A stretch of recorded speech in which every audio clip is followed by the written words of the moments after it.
কেউ নাই পৃথিবীর জমিনে। যে রব্বুল আলামিন আহকামুল হাকিমিন আমাদের জন্য মাহে রমজান দিয়ে এটা বুঝিয়ে দিয়েছেন যে তিনটা ভাগ দিয়েছি। প্রথম ভাগে তোমরা রহমত নিয়ে জুড়ি ভর্তি করো, জুড়ি ভর্তি করো।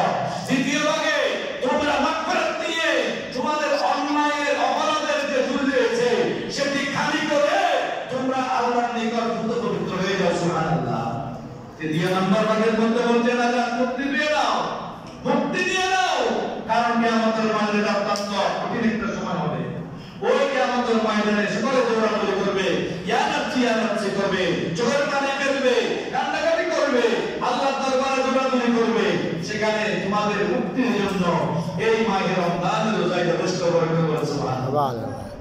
যদি মাহে রমজানকে যথাযথ সম্মান করতে পেরেছো, ইজ্জত করতে পেরেছো, তাজিম করতে পেরেছো, তাহলে তোমাদের জন্য মুক্তি, মাগফিরাত, রহমত কিয়ামতের ময়দানে অনিবার্য। উচ্চ আওয়াজে বলো সুবহানাল্লাহ। মানুষ যখন কিয়ামতের ময়দানে উঠবে, সূরা নামার মধ্যে আল্লাহ রাব্বুল আলামিন বলছেন বিসমিল্লাহির রহমানির রহিম, ইয়াওমা ইউনফাখু ফিস-সূরি ফাতাতুনা আফওয়াজা। কিয়ামতের ময়দানে মানুষ দলে দলে আপন আপন সূরত নিয়ে প্রত্যেকে দৌড়াবে। আল্লাহ যেদিকে বিচারের কি করেছেন, ব্যবস্থা করেছেন, ওই আল্লাহর বিচারের কার্যালয়ের দিকে মানুষ দৌড়াবে আপন আপন চেহারা নিয়ে। তো আমার চেহারা এটা ঠিক আছে, কিন্তু না, দেখা যাবে কিয়ামতের ময়দানে আমার চেহারার পরিবর্তন হয়েছে। কেন? আমি চুগলখুরি করেছি সেজন্য। কিয়ামতের ময়দানে আমার চেহারার পরিবর্তন হয়েছে কেন? আমি মিথ্যা বলতাম সেজন্য। কিয়ামতের ময়দানে আমার চেহারার পরিবর্তন হয়েছে কেন?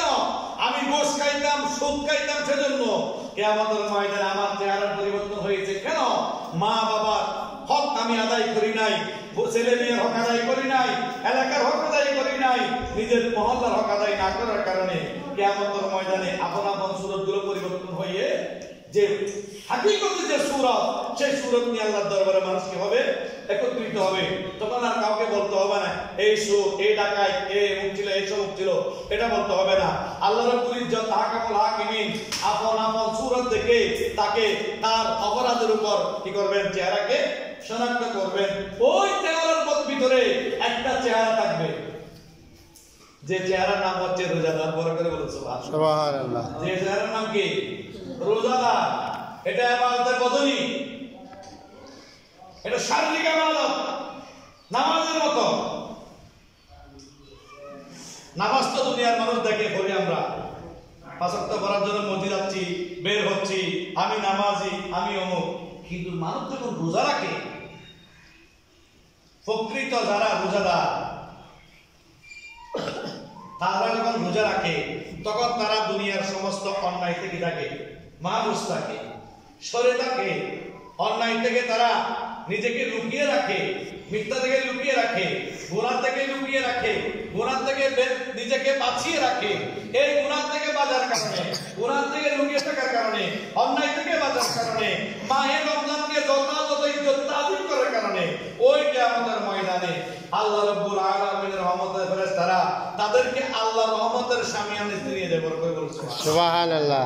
মানুষ হিসাব নিকেশে ব্যস্ত, রোজাদার যারা তারা ইফতার করতে ব্যস্ত। বড় করে বলুন সুবহানাল্লাহ। এজন্য ইফতার মাহফিল অত্যন্ত আমরা খুশি আমরা কি করি? আদায় করি। কিন্তু কিয়ামতের ময়দানেও আল্লাহ রাব্বুল আলামিন রোজাদার যারা তাদের জন্য ইফতারে কি রেখেছেন ব্যবস্থা? জান্নাতে খাবারের ব্যবস্থা রেখেছেন। আল্লাহ আমাদের প্রত্যেককে বোঝার জন্য তৌফিক দিন। সকলে বলে আমিন। কোরআনের মধ্যে আল্লাহ পাক বলেছেন, ইয়া আইয়ুহাল্লাযীনা আমানু হে ইমানদার ব্যক্তিগণ, কুতিবা আলাইকুমুস সিয়াম, তোমাদের উপর মাহে রমজানকে রোজার মাহে রমজান রোজাকে ফরজ করা হয়েছে, তোমাদের জন্য লিপিবদ্ধ করা হয়েছে, ফরজ করা হয়েছে।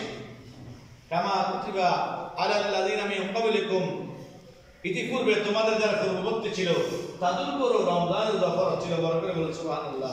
লাআল্লাকুম তাত্তাকুন, যাতে তোমরা কি হইতে পারো? মুত্তাকি হইতে পারো, আল্লাহ ওয়ালা হইতে পারো, আল্লাহ ভীরু হইতে পারো, আল্লাহকে ভয় করতে ওয়ালা হইতে পারো। বড় করে বলুন সুবহানাল্লাহ। আল্লাহর হাবিব বলেছেন, আস-সাওমু জুন্না, সওম হচ্ছে ঢাল স্বরূপ। কি স্বরূপ?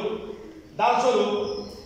ঢাল তলোয়ার, যে যুদ্ধের ময়দানে ঢাল তলোয়ার নিয়ে যুদ্ধ করত, সওম হচ্ছে ঢাল স্বরূপ।